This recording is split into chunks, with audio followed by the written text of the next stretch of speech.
Bonsoir à tous. Dans l'actualité ce soir, la grande colère des artisans et commerçants, retard, opacité, hausse des charges. Ils manifestent contre le RSI, leur régime de sécurité sociale. Le gouvernement promet une mission d'urgence. Bienvenue à tous. Ils sont artisans, ils sont entrepreneurs, ils sont commerçants. On ne les entend pas souvent, mais aujourd'hui, ils étaient nombreux, entre 5 et 10 000 dans la rue. Ils protestent contre le dysfonctionnement de leur régime social particulier, un frein à l'activité, disent-ils. Anaïs Barre, Jacques Dubose. Ils sont venus pour faire le plus de bruit possible. Ceux qui n'ont pas l'habitude de manifester, les artisans, les commerçants et les patrons de très petites entreprises sont là pour crier leur détresse face aux cotisations sociales qui leur sont réclamées. Sur 1 000 €, il nous reste 300 €. Comment voulez-vous vivre de ça, en faisant 60 heures par semaine? C'est impossible. Ils réclament une réforme de leur régime de protection sociale, le RSI. Une caisse créée en 2006 pour gérer à la fois la sécurité sociale, les retraites et les charges sociales de près de 6 millions de travailleurs indépendants.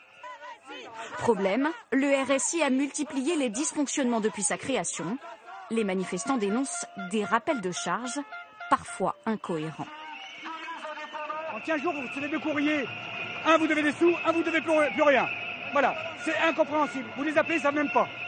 Ce qu'ils dénoncent aussi, c'est le poids des charges sociales. Certains manifestants disent être au bord de la faillite. On n'est pas les patrons du CAC 40, on est des tout petits. Et aujourd'hui, les tout petits sont dans une souffrance incroyable. On vit en dessous du seuil de pauvreté, on n'a le droit à aucune aide. Et il y a 2 suicides par jour de travailleurs indépendants, donc il faut arrêter le massacre urgemment. Ces indépendants réclament un moratoire. En clair, l'autorisation pure et simple de cesser de payer jusqu'à ce que le régime soit réformé. Alors, y a-t-il vraiment des abus? Et quels sont-ils? Regardez le reportage d'Anne-Claire Poignard et Mathieu Drejoux. Ils sont boulangers, esthéticiennes, coiffeurs, des artisans, des commerçants indépendants et une bête noire, le RSI. Je ne pensais pas que je paierais autant de cotisations pour le peu de salaire que je peux me prendre chaque mois. Depuis 4 ans, on ne s'en sort pas. Et il y a de quoi craquer, il y a des moments. Pour cet artisan couvreur, les problèmes avec le RSI ont commencé 2 ans après la création de sa société. Chaque année, il découvre par courrier les sommes qu'il doit verser au RSI. En 2012, j'ai payé 6 825 € de charges sociales. En 2013, j'ai payé 4 674 € de charges sociales. Et en 2014, j'ai donné 6 825 € de charges sociales. Une fois le RSI payé, il lui reste 500 € par mois.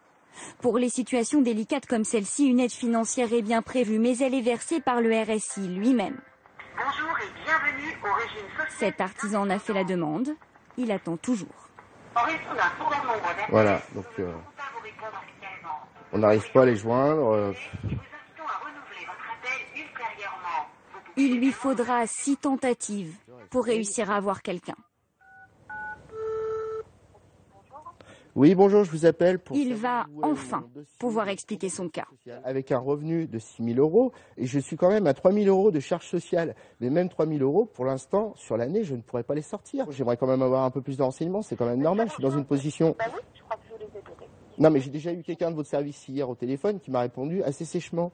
On demande des informations... C'est-à-dire qu'on vous demande une information, on vous la donne. Je vous souhaite une bonne Ah non, journée, monsieur. Au revoir. mais attendez. Voilà. On vous a rapproché au nez ? Oui. Voilà. On a un mur en face de nous, donc il arrive un moment où on se dit c'est pas possible quoi. Qui cet artisan a-t-il eu au bout du fil? Nous avons posé la question à l'une des agences du RSI. RSI, bonjour. Quelle est votre question? C'est à quel nom, s'il vous plaît? Dans cette agence de Lyon, 800 appels arrivent chaque jour et le responsable défend le travail de ses équipes. Les personnes ici sont des professionnels, donc répondent comme il faut à toutes les questions. Il ne nie pas qu'il y a eu des dysfonctionnements, mais pour lui, c'est de l'histoire ancienne. Je vous ai dit que c'était derrière nous, ça. Aujourd'hui, ça marche beaucoup mieux. On est un régime pour aider nos adhérents. On n'est pas un régime pour les pénaliser. RSI, bonjour. Problème, quand il y a trop d'appels, le RSI est surchargé et c'est à ce moment-là que les artisans sont redirigés ici. Une plateforme téléphonique gérée par une société privée, autrement dit, un sous-traitant. Il y a quelques mois, une journaliste s'y fait embaucher. 2 jours de formation, on lui apprend à limiter la durée des appels. Il faut être à 13 appels de l'heure, parce qu'en fait on est payé à l'appel qu'on prend. Et donc, il faut qu'on appelle. D'accord. Des pratiques que nous confirme à visage caché ce salarié de la plateforme privée. On nous demande d'être persuasif. C'est-à-dire, voilà, même si on se trompe sur la réponse, il faut pas que le cotisant le ressente. Quand on ne sait pas, on doit leur dire de faire un courrier. Faites un courrier, vous aurez une réponse. L'an dernier, le RSI a géré les cotisations de 6,1 millions d'indépendants, près d'un Français sur 10. Et je vous le disais, le secrétaire d'État à la simplification, Thierry Mandon, se prononce pour une mission d'urgence sur le fonctionnement de ce régime.